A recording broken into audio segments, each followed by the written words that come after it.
गरुडगमन तव चरणकमलमिह मनसि लसतु मम नित्यं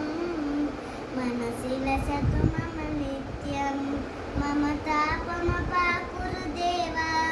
मम पापमपाकुरुदेव जलजनयन विधिनमुचिन हरमुख विभूत विनुत पदपद्मा जलजनयन विधिनमुचिन हरमुख विभूत विनुत पदपद्मा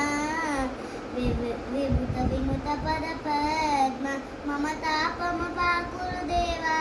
मम पापमपाकुरुदेव भुजगशयन भव मदन जनुक मम जनन मरण भयहारी जनन मरण भयहारी मम तापमपाकुरुदेव मम पापमपाकुरुदेव शङ्खचक्रहर दुष्टदैत्यहर सर्वलोकशरणा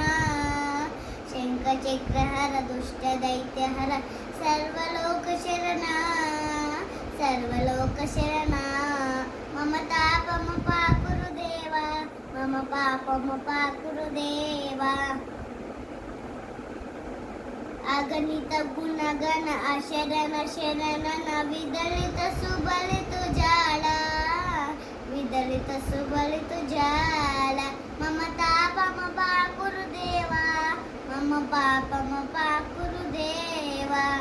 भक्तवर्यमिह भूरि करुणाय पाहि भारती तीर्थं भक्तवर्यमिह भूरि करुणाय पाहि भारती तीर्थं पाहि भारती तीर्थं मम तापमपाकुरुदेव मम पापमपाकुरुदेव